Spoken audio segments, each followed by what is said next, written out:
नमस्कार। GS trending topics में आज हम लोग प्रमुख गवर्नर जनरल और वायसरायों को देखेंगे। उनके द्वारा जो अति महत्वपूर्ण कार्य किए गए हैं उसको देखेंगे और कुछ और भी इम्पोर्टेंट बातें हैं जो जानने योग्य हैं परीक्षा की दृष्टि से, उसको हम लोग देखेंगे एक ही वीडियो में। देखिए, आप लोग पढ़ते होंगे हिस्ट्री तो उसमें देखते होंगे कहीं-कहीं गवर्नर लिखा है, कभी गवर्नर जनरल लिखा होता है, कभी वायसराय लिखा होता है।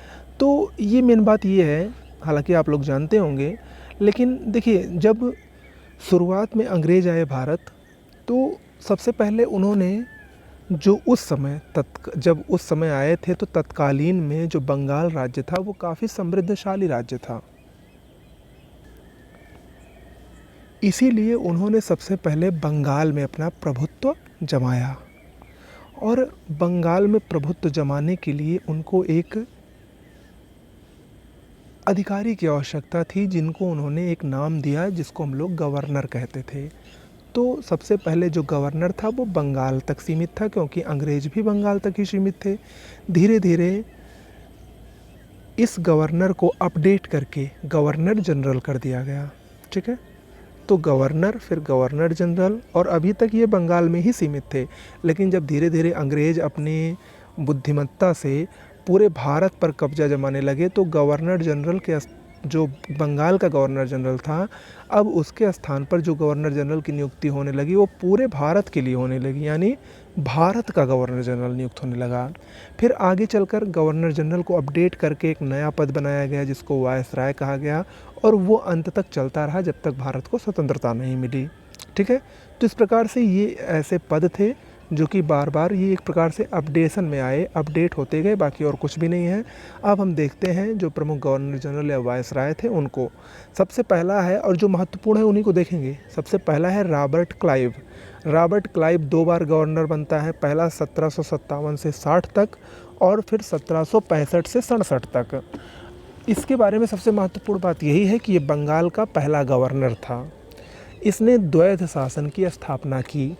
ठीक है, द्वैध शासन का जनक इसी को माना जाता है, मतलब वायसराय या गवर्नर जनरल के रूप में। इसको पर्सिवल स्पीयर ने भविष्य का अग्रदूत भी कहा था। किसको? रॉबर्ट क्लाइव को। फिर आगे दूसरा जो गवर्नर जनरल है वो है, गवर्नर है वो है वारेन हेस्टिंग। ये 1772 से 1785 तक गवर्नर जनरल रहा और ये बंगाल का प्रथम गवर्नर जनरल बना। अभी मैंने आपको बताया गवर्नर को अपडेट करके गवर्नर जनरल बनाया गया। इसके जो प्रमुख कार्य हैं उसमें कलकत्ता में इसने मदरसे की स्थापना की। 1774 में इसी के काल में कलकत्ता में उच्च न्यायालय की स्थापना हुई 1773 के रेगुलेटिंग एक्ट के तहत। इसके अलावा प्रत्येक ज़िले में फौजदारी व दीवानी अदालत की स्थापना का श्रेय भी वारेन हेस्टिंग को ही जाता है। जो आज हम लोग देख रहे हैं कि हर ज़िले में फौजदारी अदालत या दीवानी जो कोर्ट होता है, डिस्ट्रिक्ट कोर्ट होता है, उसकी स्थापना का श्रेय वारेन हेस्टिंग को ही जाता है। इसके अलावा ये एकमात्र गवर्नर जनरल था जिस पर महाभियोग लगाया गया था। कौन? Warren Hastings. आगे बढ़ते हैं। अगला जो गवर्नर जनरल था वो था लॉर्ड कॉर्नवालिस। 1786 से 1793 तक इसका कार्यकाल रहा। इसको सिविल सेवा और पुलिस सेवा दोनों का जनक माना जाता है। इसने अस्थाई बंदोबस्त की शुरुआत की। प्रत्येक ज़िले में इसने पुलिस थाने की स्थापना करवाई। जो आज हम लोग देख रहे हैं वो इसी की देन है, लॉर्ड कॉर्नवालिस की। इसके अलावा इसने 4 भ्रमणशील अदालत की स्थापना भी करवाई थी। लॉर्ड कॉर्नवालिस की कब्र उत्तर प्रदेश के गाजीपुर ज़िले में स्थित है। अक्सर पूछा गया है कि किस गवर्नर जनरल की कब्र गाजीपुर में है, तो ये है लॉर्ड कॉर्नवालिस की। सर जॉन शोर 1793 से 1798 तक ये अहस्तक्षेप की नीति के लिए बहुत ही प्रसिद्ध हैं। इन्होंने ये नीति लागू की थी, सर जॉन शोर। फिर अगला है लॉर्ड वेलेजली 1798 से 1805। मोस्ट इम्पॉर्टेंट है क्योंकि ये सहायक संधि प्रणाली का जनक माना जाता है। इसने विभिन्न राज्यों से सहायक संधियां स्वीकार करवाई और इनका क्रम भी पूछता है कि कौन सा राज्य पहले सहायक संधि को स्वीकार किया और कौन सा सबसे बाद में। तो ये क्रम मोस्ट इम्पॉर्टेंट है, याद रखिएगा। सबसे पहले हैदराबाद ने 1798 में, फिर मैसूर ने 1799, तंजौर 1799, फिर अवध 1801 में और पेशवा ने भी 1801 में, लेकिन अवध से बाद में। इन्होंने क्रम से ये सहायक संधि को स्वीकार किया। किसके द्वारा? लॉर्ड वेलेजली के द्वारा इसको स्वीकार करवाया गया। ओके, अगला जो है वो है लॉर्ड हेस्टिंग 1813 से 1823 तक। इसने पिंडारियों का दमन किया। इसी के काल में आंग्ल नेपाल युद्ध हुआ और सुगौली की प्रसिद्ध संधि भी इसी के काल में हुई थी, लॉर्ड हेस्टिंग। फिर अगला है लॉर्ड विलियम बेंटिंग 1828 से 1835 तक। अब जब लॉर्ड विलियम बेंटिंग आता है तो ये भारत का पहला गवर्नर जनरल बनता है, याद रखिएगा। इसके पहले जो थे वो या तो बंगाल के गवर्नर थे या बंगाल के गवर्नर जनरल थे, लेकिन अब लॉर्ड विलियम बेंटिंग से भारत के गवर्नर जनरल की शुरुआत हो गई। ठीक है, लॉर्ड विलियम बेंटिंग ने सती प्रथा को समाप्त किया और शिशु बालिका हत्या पर रोक भी लगाई। ठगी प्रथा को भी समाप्त किया इन्होंने। प्रसिद्ध आंग्ल प्राच्य विवाद, जो अंग्रेजी और संस्कृत भाषा को लेकर विवाद था, वो इन्हीं के काल में हुआ था, लॉर्ड विलियम बेंटिंग के। अगला है लॉर्ड एलनबरो 1842 से 1844 के बीच में। ये दो चीज़ों के लिए बहुत ही प्रसिद्ध हैं। पहली बात तो इनके काल में सिंध का विलय हुआ और दास प्रथा का उन्मूलन भी इन्होंने ही किया था। लॉर्ड हार्डिंग 1844 से 1848 तक। इसने नरबली प्रथा का अंत किया और प्रथम आंग्ल सिख युद्ध जो हुआ था वो इसी के काल में हुआ था।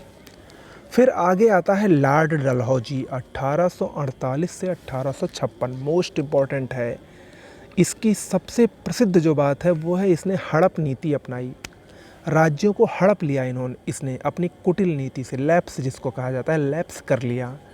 तो इसको भी पूछता है, इसका भी क्रम, इसने जो राज्यों का विलय किया हड़प नीति के तहत, उसका जो क्रम है उसमें सबसे पहले सतारा का इसने विलय किया 1848 में, फिर जैतपुर 1849 में, फिर बघाट 1850 में, फिर उदयपुर 1852 में, फिर झांसी 1853 में और फिर नागपुर 1854 में। बाद में 1856 में अवध का भी विलय किया गया, पंजाब का भी विलय किया गया और सिक्किम का विलय भी 1850 में किया गया। ठीक है, लेकिन ये क्रम याद रखिएगा, इसका ज़रूर पूछता है।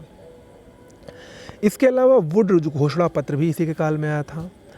और सबसे मोस्ट इम्पॉर्टेंट इसने कार्य किया, भारत में पहली बार रेल इसने ही चलवाई 1853 में मुंबई से ठाणे के बीच में, जो आप लोग जानते हैं। पोस्ट ऑफिस एक्ट, डाक टिकट का प्रचलन भी इसी के काल में हुआ। तार सेवा की भी शुरुआत, प्रथम जो तार सेवा थी वो कलकत्ता से आगरा के बीच चली थी, वो इसी के काल में चली थी। सिविल सेवा में नियुक्ति के लिए पहली बार प्रतियोगिता परीक्षा भी इसी के काल में हुई। सार्वजनिक निर्माण विभाग, मोस्ट इम्पॉर्टेंट है, जिसको हम लोग PWD कहते हैं, उसकी स्थापना भी इसी के काल में हुई थी सबसे पहले। इसके अलावा इनाम कमीशन की भी स्थापना इसी के काल में हुई। आगे बढ़ते हैं, अगला जो वायसराय है वो है लॉर्ड कैनिंग 1856 से 1862 तक। ये 1857 के विद्रोह के समय यही वायसराय था। भारत का ये प्रथम वायसराय था, ये याद रखिएगा। अब जब लॉर्ड कैनिंग आता है तो गवर्नर जनरल को अपडेट करके वायसराय नाम दिया जाता है। तो भारत का पहला वायसराय लॉर्ड कैनिंग। 1857 का विद्रोह इसी के काल में हुआ था। कलकत्ता, बम्बई और मद्रास में विश्वविद्यालय की स्थापना भी इसी के काल में हुई। भारतीय दंड संहिता जो कि 1861 में पारित हुई थी, इंडियन पीनल कोड IPC जिसको कहा जाता है, वो इसी के काल में पारित हुई थी। इसके अलावा विधवा पुनर्विवाह अधिनियम भी 1856 में ईश्वर चंद्र विद्यासागर के प्रयासों से जो पारित हुआ था, वो भी लॉर्ड कैनिंग के ही काल में हुआ था। लॉर्ड मेयो 1869 से 1872 तक। भारत में पहली जनगणना की शुरुआत इसी के काल में हुई 1872 में। लॉर्ड मेयो की हत्या अंडमान निकोबार द्वीप समूह में हुई थी, जब वहाँ पर ये भ्रमण के लिए गया था। तो ये भी पूछता है कि किसकी हत्या अंडमान में की गई थी, तो लॉर्ड मेयो। फिर अगला है लॉर्ड लिटन 1876 से 1880 तक। इसने अकाल आयोग का गठन किया स्ट्रेची की अध्यक्षता में।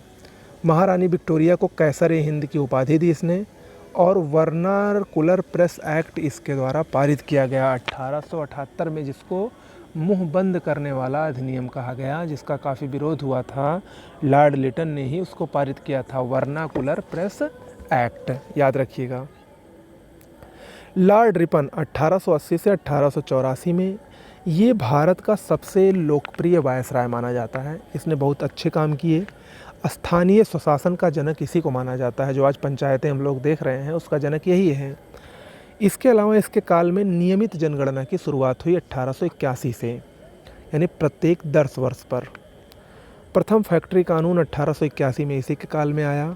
इल्बर्ट बिल विवाद भी इसी के काल में हुआ। हंटर आयोग का गठन भी इसी के काल में हुआ।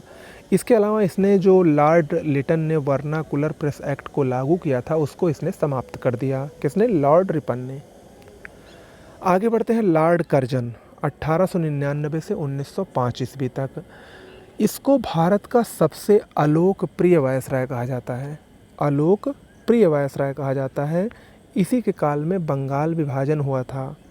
भारतीय पुरातत्व विभाग की स्थापना भी इसी के काल में हुई। प्राचीन स्मारक संरक्षण कानून भी इसी के काल में पारित हुआ। इसके अलावा CID और CBI और पुलिस आयोग का गठन भी लॉर्ड कर्जन के ही काल में हुआ था। ओके, फिर आगे अगला जो है वो है लॉर्ड चेम्सफोर्ड 1916 से 1921 तक। सैडलर आयोग, रॉलेट एक्ट, जालियांवाला बाग हत्याकांड, ये तीनों घटनाएं लॉर्ड चेम्सफोर्ड से संबंधित हैं। उस समय यही वायसराय था। लॉर्ड रीडिंग 1921 से 1926 तक। ये एकमात्र यहूदी वायसराय था। एकमात्र यहूदी वायसराय कौन था? लॉर्ड रीडिंग था। स्वराज पार्टी की स्थापना इसके काल में हुई 1923 में। चौरी चौरा कांड 1921 में इसी के काल में हुआ। मोपला विद्रोह 1921 में इसी के काल में हुआ। ठीक है। लॉर्ड लिनलिथगो 1936 से 1943 तक। द्वितीय विश्व युद्ध, अगस्त प्रस्ताव, क्रिप्स मिशन और भारत छोड़ो आंदोलन, ये चारों लॉर्ड लिनलिथगो के ही काल में हुए थे। लॉर्ड माउंटबेटन ये स्वतंत्र भारत के प्रथम गवर्नर जनरल थे। ठीक है। स्वतंत्र भारत के प्रथम गवर्नर जनरल कौन थे? Lord Mountbatten. इसके अलावा चक्रवर्ती राजगोपालाचारी ये स्वतंत्र भारत के प्रथम भारतीय गवर्नर जनरल थे। याद रखिएगा, स्वतंत्र भारत के प्रथम भारतीय गवर्नर जनरल थे। कौन? चक्रवर्ती राजगोपालाचारी। तो ये भारत के प्रमुख गवर्नर जनरल और वायसराय हुए, जो कि परीक्षा में पूछे जाते हैं, ट्रेंड में है ये, इसीलिए हमने इस टॉपिक को लिया है। तो वीडियो कैसा लगा? ऐसे ही आपको ढेर सारी वीडियो इस चैनल पर डेली मिल भी रही हैं। बस आप लोगों को चैनल को सब्सक्राइब कर लेना है, बेल आइकन को प्रेस कर देना है, ताकि आप लोगों को नोटिफिकेशन समय समय पर मिलता रहे। मिलते हैं अगले वीडियो में नेक्स्ट टॉपिक के साथ। नमस्कार।